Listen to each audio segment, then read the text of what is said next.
اعوذ باللہ من الشیطان الرجیم، بسم اللہ الرحمن الرحیم۔ ناظرین، مزارات پہ قوالیہ کرانا پیروں کا ایک شعار ہے، اور وہاں پر خود کو کلندر اور کیا کچھ کہہ کر کے اور بھنگڑے ڈالنا اور 100 قسم کی مزامیر استعمال کر کے ایک میوزک کے ماحول کریٹ کر دینا۔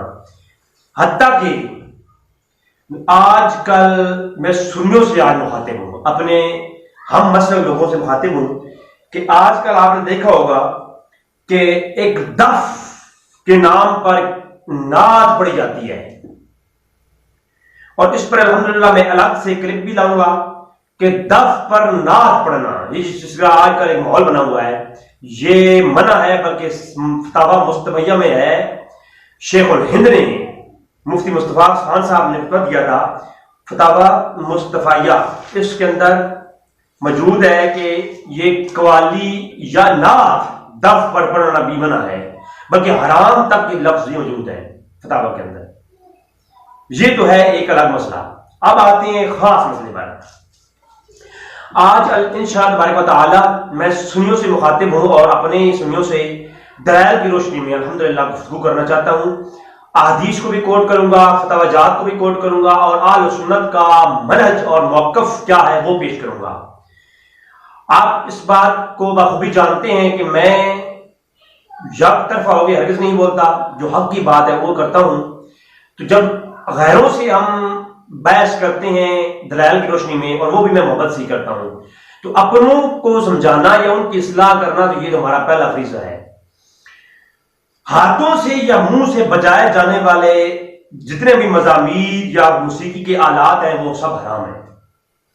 اعلیٰ حضرت احمد رضا خان فاضل بریلوی کا یہ متفقہ فیصلہ ہے۔ میں سکین کے ساتھ آپ کو دلائل دوں گا، لیکن میں مختصر پڑھوں گا، سکین لگا دوں گا تاکہ ویڈیو طویل ہو، کم طویل ہو، اور آپ تک بات سکین تک پہنچ جائے۔ اعلیٰ حضرت فرماتے ہیں کہ موسیقی کی حرمت میں ایسی حدیث موجود ہیں جو متواتر کی حد تک پہنچتی ہیں، متواتر کے درجے تک پہنچتی ہیں۔ ایسی کئی حدیثیں وارد ہیں اس مسئلہ موسیقی پر۔ اور اب یہاں پر چھوٹی سی عرض یہ کروں گا، پھر میں آتا ہوں فتاوی کی روشنی میں۔ بعض لوگ جب ان سے ہم کہتے ہیں تم قوالی اس قسم کی کیوں کرواتے ہو، اور میں آج چشتیوں سے مخاطب ہوں، تو جب ان سے ہم کہا جاتا ہے کہ یہ بھنگڑا یہ لٹیاں کیوں کرواتے ہو، تو وہ کہتے ہیں جناب تم لوگوں نے مدرسے بنائے ہیں 500 کمروں پر مشتمل، تمہارے مدرسے کا ثبوت قرآن و حدیث میں ہے۔ تو ہم جب کہتے ہیں بھائی جو ہے اصحاب صفا کا وہ چبوترا جس میں تعلیم دی جاتی تھی، اس سے ہم نے اس مسئلے کو اخذ کیا، تو وہ کہتے ہیں تمہارے اصحاب صفا کے اس چھوٹے سے مدرسے چبوترے سے اگر 500 کمروں کا مدرسہ وہ ثابت ہو سکتا ہے، تو جناب ہم ایک دف سے یہ موسیقی کے آلات کیوں نہیں ثابت کر سکتے؟ یعنی آپ کیا دیکھیں، یعنی دف سے یہ تمام تر میوزک کے آلات اور مزامیر کو جائز قرار دینے کے لیے، مباح قرار دینے کے لیے دف سے قیاس کیا جاتا ہے، حالانکہ یہ قیاس منفارق ہے، کیونکہ اس باطل قیاس کا ہرگز مقصد بے حیائی کی پھیلانے کے علاوہ اور کچھ بھی نہیں ہے۔ اگر دف کی کسی حد تک قید ہے، میں دف کے حکم بھی سناتا ہوں حدیث کی روشنی میں، دف کا حکم کیا ہے اور کس حد تک جائز ہے۔ اب میں کچھ مثالیں پیش کرتا ہوں پہلے، تاکہ سارے حضرات سمجھ لیں۔ انگوٹھی چاندی کی نبی کریم صلی اللہ علیہ وسلم نے پہنی ہے، حدیث میں وارد ہے، سنن البیہقی الکبریٰ کے اندر بھی اور دیگر کتب روایات حدیث کے اندر بھی۔ حضور اکرم صلی اللہ علیہ وسلم نے چاندی کی انگوٹھی پہنی ہے، لیکن چاندی کو مرد پر حرام بھی قرار دیا ہے۔ اب اس کا مسئلہ کیسے اخذ کریں گے؟ یعنی انگوٹھی کی حد تک مقدار چاندی کی مرد پہ جائز ہے، مباح ہے، اس سے زیادہ مرد پر حرام ہے۔ اس کا مفہوم تو یہی ہوگا۔ اسی طرح ایک چھوٹی سی اور مثال میں آپ سے پیش کرتا ہوں کہ ریشم کا کپڑا مرد پہ حرام ہے، لیکن اگر آپ کے کپڑے پھٹ جائیں اور اس میں 4 انگل کا ٹکڑا آپ ریشم کا لگا لیں تو یہ مباح ہے۔ یعنی کسی چیز کی اباحت پر اگر کوئی مقدار ایک مخصوص کر دی گئی تو اس سے بڑھ نہیں سکتے. اب اگر کوئی یہ قیاس کرے کہ حضور نے چاندی کی انگوٹھی پہنی ہے لہذا چاندی جائز ہے, مطلقاً جائز قرار دے دے, مباح قرار دے دے, تو یہ قیاس منفارق ہوگا, کیونکہ جس مقدار تک ثابت ہے اتنی جائز ہے, اس سے آگے جائز نہیں ہو سکتی. یہ تو پہلا پوائنٹ. اسی طرح ریشم کا کپڑا, اب کوئی پورا لباس سلوار ہے ریشم میں, تو یہ نہیں ہوگا, پورا لباس ریشم نہیں پہن سکتے, وہ جائز نہیں, حرام ہے. ہاں 4 انگل تک کی مقدار اگر جائز کر لے, کو ڈال لے, تو یہ باہر ہے. اس طرح دف بھی خاص مواقع پر, وہ جو خاص مواقع میں حدیث کی روشنی میں اور ائمہ فقہا کی روشنی میں بیان کروں گا, ان مواقع کے علاوہ دف بجانا بھی قطعاً حرام ہے. اور عمر فاروق رضی اللہ تعالیٰ نے سزا دی ہے دف بجانے والے کو, تو لہذا دف بھی ایک مقدار تک جائز ہے, اس سے آگے جو ہے دف کبھی وہ ممنوع ہے. آگے چلیں. اب چونکہ وہ چبوترے والی جو مثال دی گئی, تو اس میں عرض کر دوں کہ اگر مدرسوں کی سرے سے کوئی مثال نہ ہوتی, کسی حدیث میں اس کے کرنے کا کوئی حکم نہ بھی ہوتا, حضور سے کوئی مرفوع یا صحابہ کرام سے کوئی موقوفاً روایت نہ بھی ہوتی, مدرسہ پھر بھی بنانا جائز تھا, کیونکہ یہ کار خیر ہے, اور خیر کے کام جو ہے وہ شریعت میں کرنے میں کوئی جو ہے ممانعت نہیں ہے. جیسا کہ میں مثال پیش کروں بخاری شریف سے, فضائل قرآن میں دیکھ لیں آپ, ابو بکر صدیق رضی اللہ تعالیٰ کے دور میں جب حفاظ ہوئے شہید, تو عمر فاروق نے کہا اے ابو بکر, حفاظ شہید ہو رہے ہیں, ہم قرآن کو ایک جگہ جمع نہ کر لیں. ابو بکر نے کہا کہ تم وہ کام کیوں کرتے ہو جو اللہ کے رسول نے نہیں کیا. تو اب عمر فاروق نے کہا کہ ہاں اللہ کے رسول نے تو نہیں کیا, لیکن یہ خیر کا کام ہے. تو جو اس کا مطلب ہے خیر کا کام کرنے میں جائز ہے, کوئی کام یا مباح ہے, آپ شروع کر سکتے ہیں. مدرسہ بنانا اصلاً خیر ہے, جبکہ جو ہے موسیقی جو ہے اس میں کوئی خیر نہیں ہے, بے حجائی کا رشتہ ہے. اور اس پر کافی حدیثیں عبارت ہے, میں آخر میں روایات حدیث پیش کروں گا, لیکن پہلے کچھ اس پر فقہی بات کرنا چاہتا ہوں, کیونکہ میں آج مخاطب ہوں اعلیٰ حضرت کے ماننے والوں سے, آج میں مخاطب ہوں امام اعظم ابو حنیفہ کی فقہ کی تقلید کرنے والوں سے. لہذا آج جو مقلد ہیں امام اعظم ابو حنیفہ کے اور اعلیٰ حضرت کو اپنا امام تسلیم کرتے ہیں, ان کو اپنے وقت کا مجدد اور عالم تسلیم کرتے ہیں, ان کے فتح و رضوی کو معتبر کتاب سمجھتے ہیں, تو یقیناً آج وہ موسیقی کا مسئلہ لے کر اٹھیں گے. آئیے چلتے ہیں. فتح و رضوی شریف, اس کی جلد نمبر 24 ہے اور صفحہ نمبر 91 اور 91 ہے. اس پر سب سے پہلی چیز اس کے بارے میں اعلیٰ حضرت کا حکم دیا تالیاں بجانے کے متعلق. آپ فرماتے ہیں تالیاں بجانا بھی بوجوہ مذکور پر ناجائز اور ممنوع ہے. یہاں سے بات سٹارٹ کرتے ہیں, پورے میوزک پہ بات کریں گے, لیکن تالیاں چونکہ قوالی میں بھی ہوتی ہیں, اور یہ ایک جو ہے فعل عام طور پر ایک مشہور ہے, اس پر متعلق میں عرض کر دوں. تالیاں بجانا ممنوع ہے, اور شامی میں فتویٰ ہے, آگے 12 حضرت لکھتے ہیں شامی کی, لکھتے ہیں کہ ہر وہ کھیل مکروہ ہے. حضور اکرم صلی اللہ علیہ وسلم نے اس ارشاد کی وجہ سے, حضور نے ایک ارشاد فرمایا, اس کی وجہ سے ہر کھیل مکروہ ہے. اور اللہ کے رسول نے فرمایا مسلمان کا ہر کھیل منع ہے سوائے 3 کے. وہ جو 3 کھیل ہے وہ آگے حدیث میں ان کی آئے گی تفصیل. اور آگے اعلیٰ حضرت صاحب کامل میں لکھتے ہیں کہ آپ کے سامنے سکین آ جائے گا انشاءاللہ تبارک تعالیٰ, کہ علامہ کہستانی سے ہے کہ تالیاں بجانا اس لیے کہ یہ سب مکروہ ہیں, ناچنا مذاق کرنا یہ سب نفس سے فعل اور اس کی سماعت کو شامل ہے. ٹھیک ہے, اس کا اطلاق جو ہے وہ نفس سے فعل اور سماعت کو شامل ہے, لہذا یہ ممنوع ہے. اور کیونکہ یہ عادات کفار ہیں, یہ ناچنا تالیاں بجانا یہ کس کی عادات ہیں؟ یہ عادات کفار ہیں. اور آگے قرآن کریم کی آیت لائے, اور نہ تھی ان کی نماز کعبے کے پاس مگر سیٹی اور تالی, یعنی یہ کافروں کا فعل تھا, وہ سیٹیاں اور تالیاں بجایا کرتے تھے. قرآن کریم کی آیت اس پر یہ لائے. کافی طویل آگے حدیث کی روشنی میں کلام کرتے ہیں, یعنی اعلیٰ حضرت کے پہلے فتوے کے مطابق جو تالیاں بجانا ہے, ناچنا ہے, اور یہ ڈانس کرنا اور یہ رقص قسم کرنا, یہ کیا ہے؟ یہ حرام ہے. یہ مزارات پر رقص کرنا یہ کیا ہے؟ یہ حرام ہے۔ آج مجھے اس بات کا بھی ڈر ہے کہ کئی ہمارے ہی مسلک کے علماء چشتیہ شاید میں مجھ پہ فتوے لگا دیں گے، لیکن میں اعلیٰ حضرت سے ہٹ کے بات تو نہیں کر رہا بھائی۔ آگے چلتے ہیں۔ اعلیٰ حضرت سے سوال کیا گیا کہ قوالی اگر مضامین کے ساتھ ہو تو کس کا کیا حکم ہے؟ تو یہ آپ پڑھیں جلد نمبر 24 صفحہ 112۔ اعلیٰ حضرت امام احمد رضا خان فاضل بریلوی وقت کا مجدد، اور میں سچے دل سے مجدد مانتا ہوں اور ان کی بات پہ عمل بھی کرتا ہوں، آپ نے صفحہ 112 میں لکھا ایسی قوالی حرام ہے، حاضرین سب گناہگار ہیں اور سب کا گناہ ایسا کرنے والوں اور قوالیوں پر ہے۔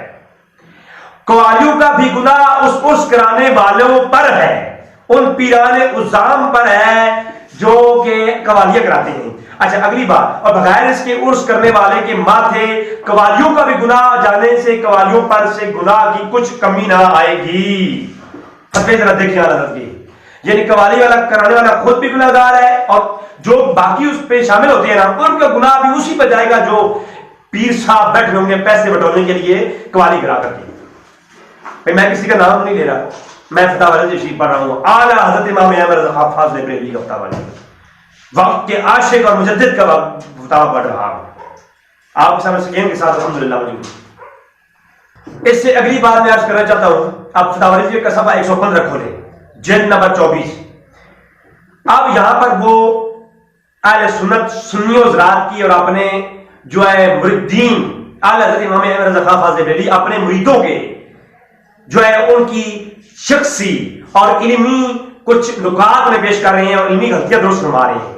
اعلیٰ حضرت فرماتے ہیں جب کوئی آپ فتویٰ دیں گے یا کوئی بات لی جائے گی تو اس کا طریقہ کار یہ ہے، یا تو نص شارع علیہ السلام سے لیا جائے گا، یعنی یا تو حضور اکرم صلی اللہ علیہ وسلم کے فرمان سے یہ نکالا جائے گا۔ فتویٰ جب لگائیں گے نا آپ کوئی تو حکم جو ہوگا وہ پہلے حضور اکرم صلی اللہ علیہ وسلم کے قول سے دیا جائے گا۔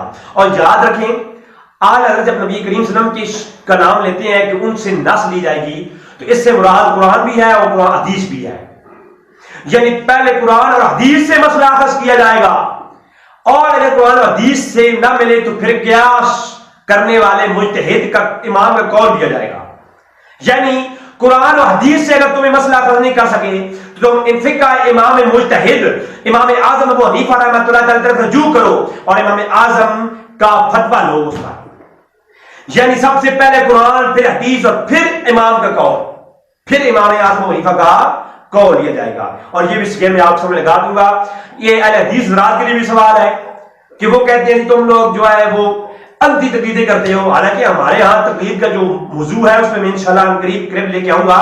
تقلید ہے کیا؟ پہلے تو ہم سے یہ پوچھو، اور ہم قرآن اور حدیث لیتے ہیں احکام میں، اگر کوئی قیاس میں کسی کا حکم لیتے ہیں تو وہ کس تناظر میں لیتے ہیں، اور کسی تقلید کرتے ہیں تو وہ قیاس مجتہد کی تقلید کس اسنا میں کی جاتی ہے، پہلے ہم سے پوچھ تو لیں ہمارا عقیدہ۔ اچھا آگے چلیں کہ امام اعظم حنیفہ کا قول کیا ہے۔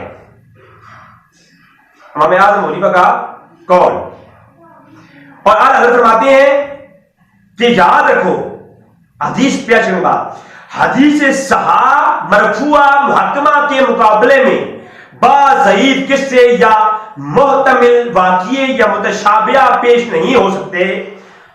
ہر عاقل جانتا ہے کہ صحیح کے سامنے ضعیف، متعین کے آگے محتمل اور محکم کے حضور متشابہہ واجب الترک ہے۔ یہاں پھر کہاں قول، کہاں حکایات فعل، پھر کجا محرم کجا بلی، یعنی اعلیٰ حضرت یہ کہتے ہیں پھر کیا حرام اور کیا حلال آپ تمیز کرو گے کہ جب حدیث صحاح موجود ہوں اس کے مقابلے میں کہانیاں قصے اور من گھڑت قسم کے متشابہہ اور محتمل واقعے، تو یہ ضعیف روایات کا کوئی جو ہے نا وہ واجب التروک ہے، وہ ان کو ترک کر دی جائے گا، یہ واجب ہے ہم پر۔ سمجھ آ رہی ہے بات؟ یعنی صحیح روایت کے مقابلے میں چھوڑ دیا جائے گا عام قصے کہانیاں، چشتیوں کا قول ہو، امام جو ہے نظام الدین اور یا قول ہو، وہ چھوڑ دیا جائے گا، ترک کر دیا جائے گا۔ اور یا اللہ کا جو شعار ہے وہ بہتر جانتے ہیں، اللہ بہتر جانتا ہے۔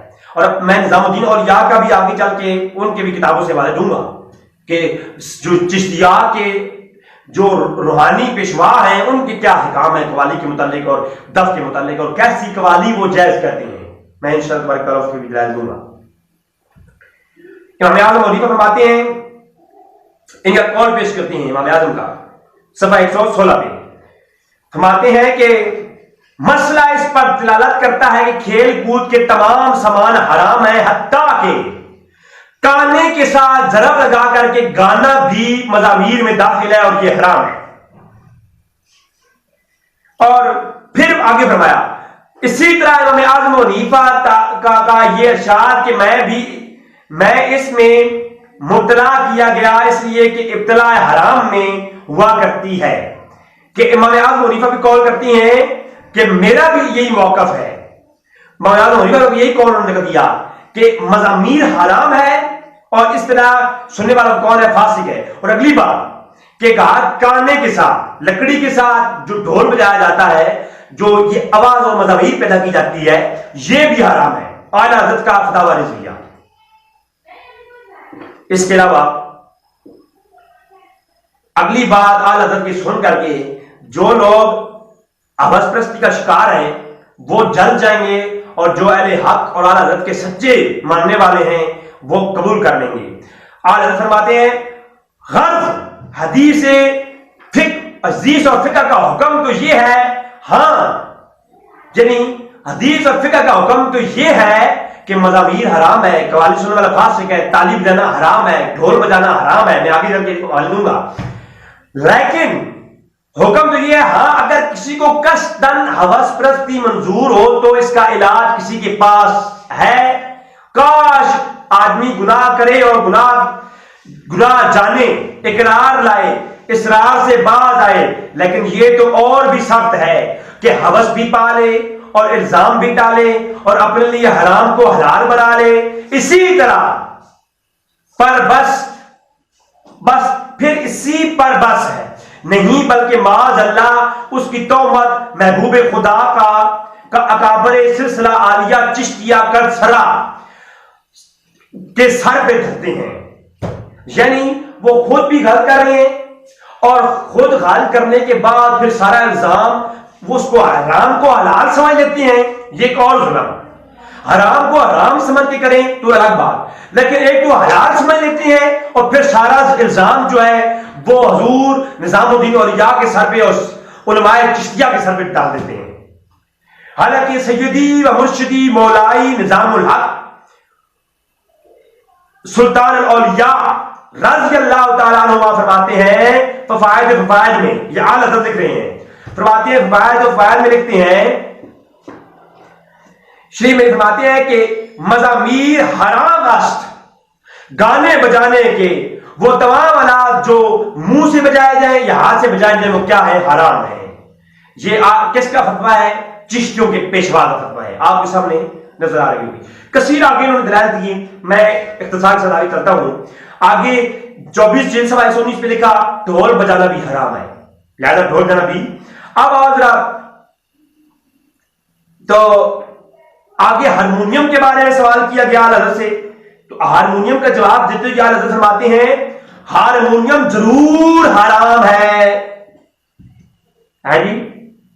اب مجھے بتائیں کہ ہارمونیم کیا ہے؟ ضرور حرام ہے، بغداد شریف میں اس کا تو نشان ہی نہیں، یہ آل حضرت کہہ رہے ہیں، اور نہ اجمیر شریف میں دیکھا، ہاں نہ فاسقوں کا قول حجت ہو سکتا ہے، یعنی یہ کام فاسقوں کا ہے۔